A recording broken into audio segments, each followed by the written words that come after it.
What's up? I'm Dan Fredenberg, and this is another Chance Encounter. Hey, what's up? I'm Dan Fredenberg. I'm a commercial real estate guy. I'm from the internet.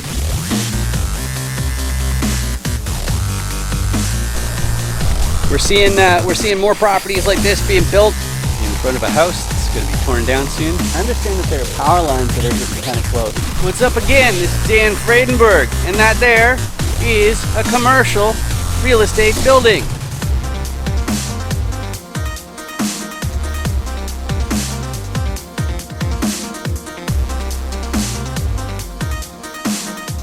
I'm joined today with Fiya Mosley. How you doing today, Fiya? Great. How about you? I'm fantastic. After all, I've got my very favorite audience member here today. And why is my favorite audience member watching this today? It's because this is a chance encounter where I interview commercial real estate investors, syndicators, and operators. And why do I do that? Part of it is because it's kind of the law. You're not allowed to share your private deals unless you have some sort of relationship already. And that's what we're doing. So I'm finding out, hey, like what exactly is it that you do? Where is our overlap? But before we get too excited on that, Fiya, do you want to give a little introduction before we get started? Sure. Yeah, I came into multifamily real estate a year and a couple months ago. I started in June. It was an aspect of real estate I wasn't familiar with. I've heard of flipping. I mean, I'm learning there's lots more that are out there at this point just by going to meetings and stuff. But I attended a seminar, which typically I never show up to. We all sign up for a lot, but I joined Multifamily Mindset, and that's kind of how I learned about syndication. So I had put together a team from June until August. I did a lot of networking. Our team came together pretty organically, and then we just created a system and started underwriting. And we came in a very competitive time. So we just made a system, kept doing it over and over again, got a good solid sponsor, and then we closed our first deal in July. So that's a Wow. little bit of the short version.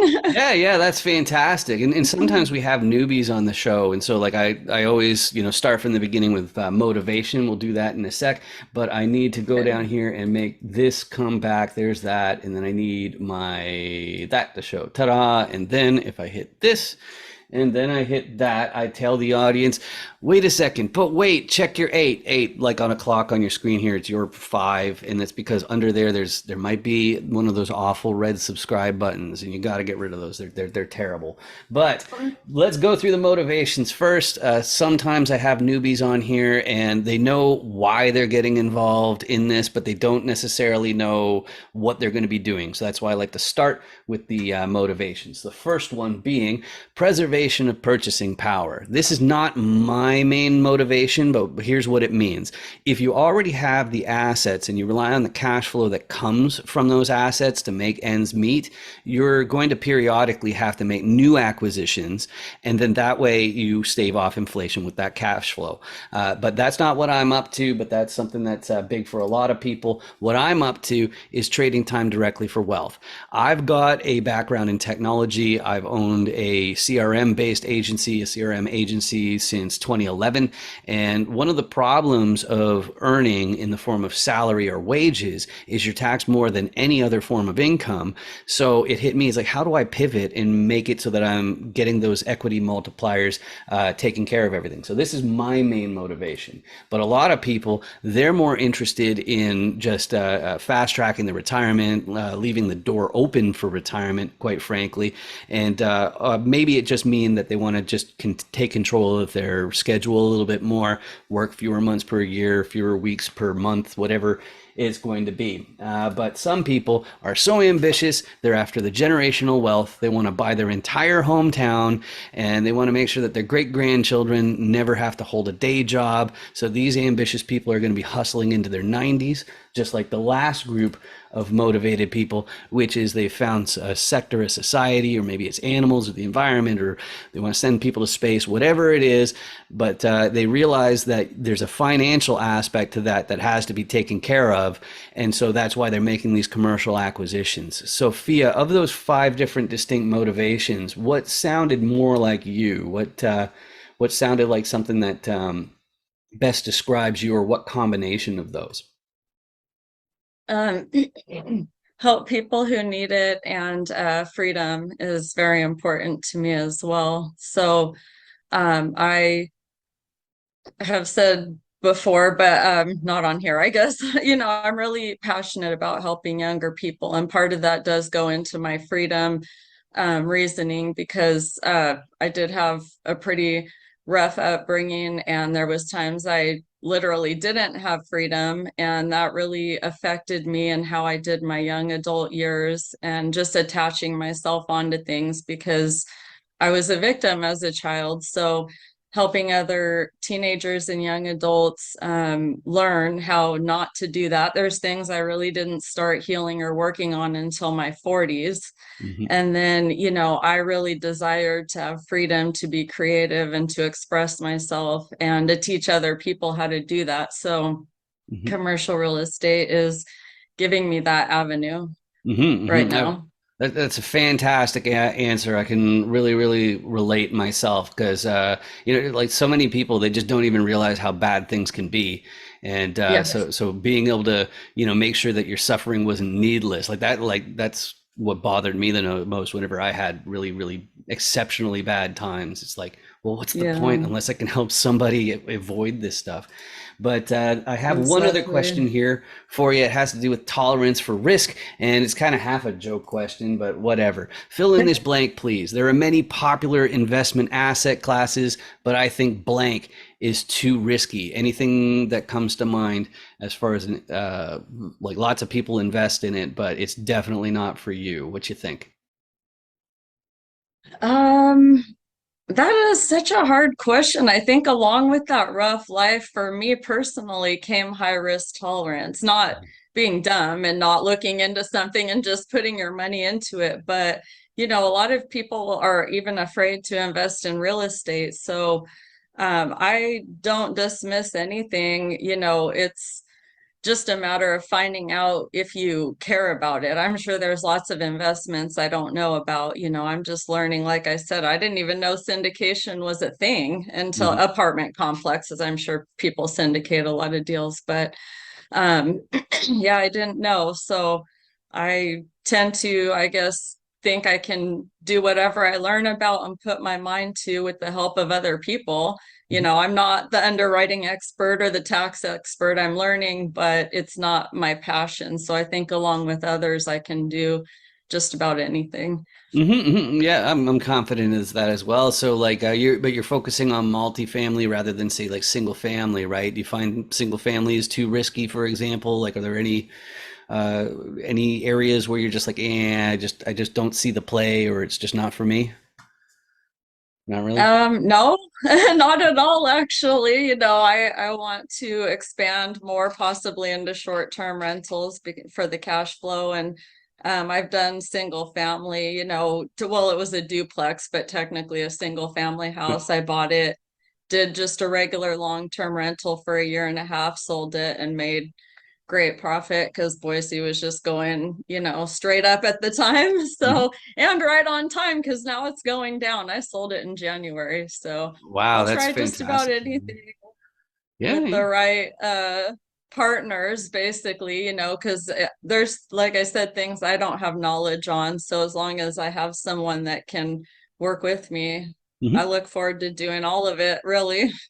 Awesome, awesome. So that's beautiful. You already mentioned sponsors, and now this is the next segment here, where this is where I go through the 6 core roles in a commercial real estate deal. And you can get your copy of the Dan Does Deals commercial roll die from dandoesdeals.com. And because I'm a complete dummy, I don't even ask for your email address, so you can just click on it, download it, print it out. And I want you to do that because it'll help you effectively communicate on the subject of commercial real estate, because you'll be able to say, okay, these are the 6 roles. This is what you need to do a deal. So let's go through those real quick just so that you learn how to communicate this to people. The first role I want to talk about is the repositioner. The repositioner is an acquisitions person. They're looking at a bunch of different properties and they're doing a bunch of different paperwork. And what exactly are they doing with this paperwork? Well, if they're acquisitions people, that means they're talking directly to sellers.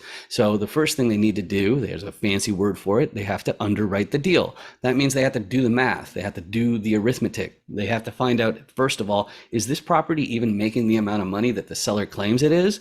But I call them repositioners more than just an investor. A lot of people just call them investors, because the repositioning process is where you're going, how do we change this property so that we have more upside? Okay. And there are three main tools in the tool belt of the repositioner to make that happen. One is more advantageous lending by going to financiers, who are, of course, people who deal only in paper and money. Okay. So that's a financier, and that's one way that a repositioner can make it happen if they're really, really well connected. But usually the main tools for upside, first of all, is more efficient operations. You stop those Benjamins from going down the toilets. And of course, operations is more than unclogging toilets, collecting rent, mowing lawns, taking out trash, all that kind of stuff. There's a marketing aspect, which is one of my fortes, especially with my CRM background and all that kind of fun and excitement. The marketing side is to keep the vacancy rate very low. But more efficient operations, fairly often it won't be enough to really make the property have enough upside to be worth the acquisition. So often the repositioner will get a contractor team to do a value add, or renovations was another way of putting it. In other words, if you make the units nicer, then the new tenants will be happy to pay more in rent, and that's upside. But one problem that a repositioner may have with the operators and the contractors, that's no fault of their own, is they might be like me. I'm from the internet, so I need locals. You need boots on the ground, somebody nearby who can get there in an hour or two. And that's not going to be me, because I'd still be at the airport trying to work it all out. So you need one of those. So that seems like all the owners, though. But Fiya was also nice enough to mention the other question that the financiers, aka the banks or other lenders, are going to want to know. If you want to go to a bank and be eligible for a loan, you need a KP sponsor. And what that's all about is, let's say you have a bunch of very well-to-do friends and you want to take over a 350 unit apartment complex. That's perfectly fine. But if you want to be eligible for the loan, you have to have somebody in the fold who already owns a similar asset. And on top of that, you also have to have a certain amount of liquidity. And then you also have to have a balance sheet among the GP team of at least the amount of the loan. But if you got all those pieces, you got yourself a commercial real estate deal. So Fiya, as far as core competencies, what you plan on contributing, what exactly, like, how do you fit in? Um, I am a relationship person, so I've been building relationships with sponsors so that, if a property comes up that looks good, they're in the loop before, I think new people kind of have that question before the LOI or after the LOI or what, and some sponsors will be like, oh, just hit me up later, when you have an accepted offer. But then you go back and find out that they really don't want to do that. They want to write the LOI. So building those relationships and getting commitments, and then with the brokers as well, and finding the deal flow. And at least on our first deal, it really went hand in hand, getting the sponsor in contact with the broker and kind of bringing it together time wise. They're both really busy people. They're both doing multiple deals, and just kind of executing the flow of everything. So those relationships, and then sending the properties I get to an underwriter, and then the underwriter has due diligence people, or we do, we Right, right, right, right. due diligence people to get rent comps, and Mhm. see how it actually looks, make phone calls, not like go off of the OM, but Right, actually call the properties in the area. A lot of their websites aren't correct anyway. right, So we right, right. just kind of try to get everything as far as numbers and rent comps lined out, so that when we go back to a sponsor with the property that the numbers look good, we actually have like a whole presentation laid out on Mhm. why it's a good one, why it's a good property. So Beautiful, beautiful. So you're a repositioner then, because of the acquisition side, and then yeah, every repositioner also has some financier duties because they have to be working with their network to build more and more. So that's exciting stuff. And I'm going to switch up the order a little bit, which is I want to find out who you're best suited to help next. Okay, so one thing that you may have taken from that explanation of Fiya's core competencies is that commercial real estate is really multifaceted. Okay, and so nobody's going to be all six roles for any real amount of time on bigger commercial properties, and so we're all depending on each other. But the other nice thing is that because we all have our own unique skill sets, we're better suited to help some people other than others. And for me personally, because of my marketing and tech background, I'm always on the lookout for more sponsors and KPs, and also trying to find ways to get less glare on the die there. But I'm always looking for them because that's where my marketing skills and my CRM skills, technology skills, web development skills are really paying off. Whereas when you're first getting started and building your foundations, you need grunts because you need a lot of people working all day long to really make it work. But as far as who you are better suited to help, Fiya, now if you have any 506B deals, don't entice any investors. Like as far as like if it's going on not right at the now, but moment. right, but so you could say like beginners or whatever. But who are you best suited to help, Fiya? Um, People getting started. People I getting started. feel like, yeah, I'm really good at coordinating things and kind of being the visionary and leading people into systems and times we're meeting. And like you said, and I really appreciate you saying it because nobody says how much grunt work is involved. And, that's where I think it's very difficult when people come in, like say just with their spouse and that's it. They want to work with two people on a 200 unit deal. Is that realistic when the business plan goes back and forth to an SEC attorney over and over again, and then you have to make a CapEx budget? And I mean, I don't think new people realize how much is involved. So I've personally kind of put myself out there to be available to just kind of give new people a way to partner up with others. I connect different business partners, and then I can also offer that beginning, the way that beginning needs to come together and what's realistic and what's not. And I look forward to doing that again with um, a group of people because it went well the first time. So that's the part I like to do. So I want to do it again. Beautiful, beautiful. And then as far as the ideal properties, just so you know, when commercial investors are talking to each other about a buy box or an ideal property, there's three main things that need to be covered. The first one is geography. So what states, which counties, which neighborhoods, it all matters, okay? The second one, it's the unit count, like especially in multifamily, there are other types of commercial properties that go off of square footage, like warehousing or industrial, but Okay. unit count is the big one for multifamily and for offices and for like different things like that, retail. But the way that you get that size there is unit count, because the people who are working on 5 unit deals are completely different from the ones who are doing 150 unit deals.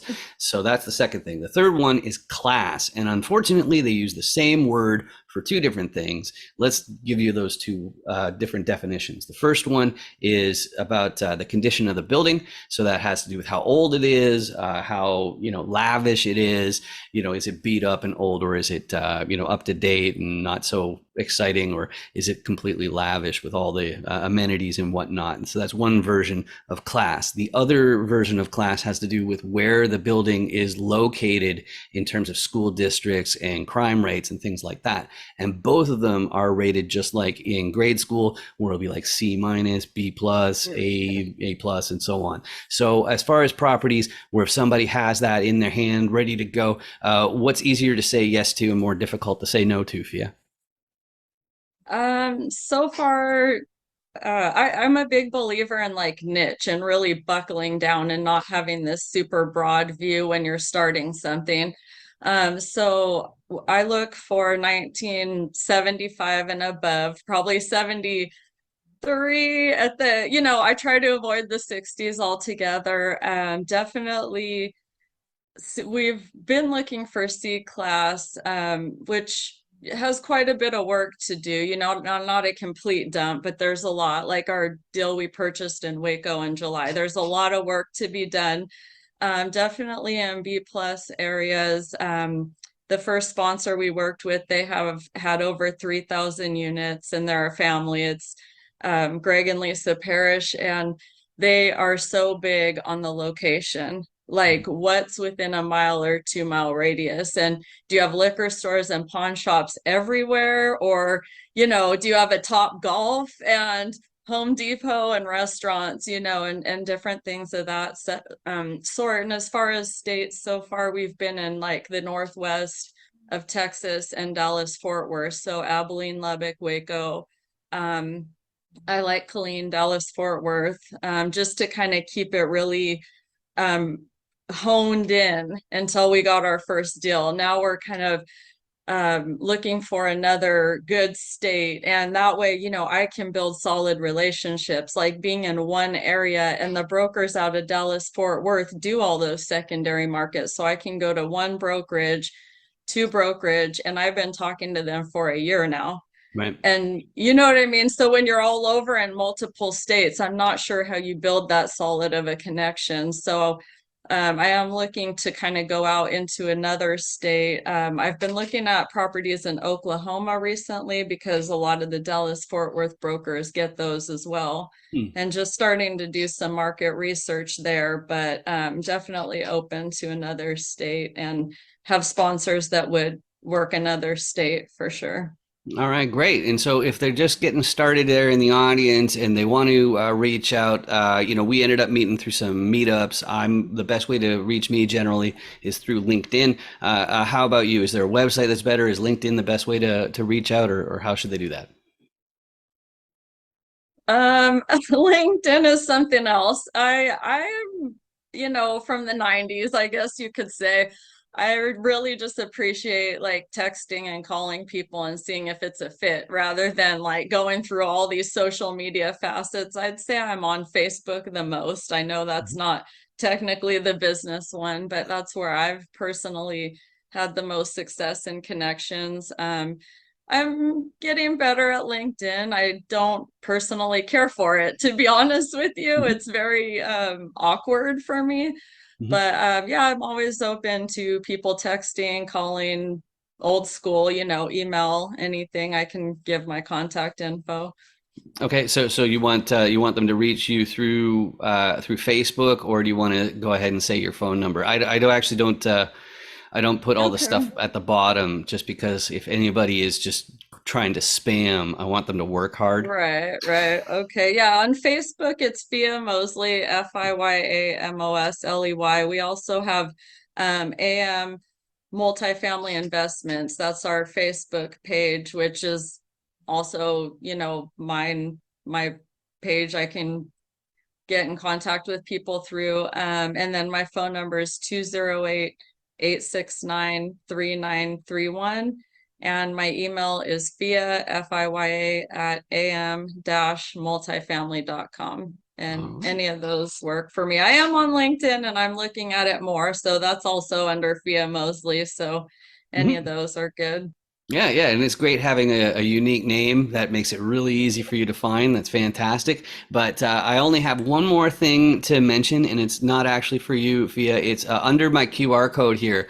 There's this big ugly red button, and we're trying to get rid of them because, like, if you look at it, it hurts. It hurts people's eyes. This ugly red button. It says subscribe on it, and the only way to get rid of this awful button is you click on it, and it turns gray.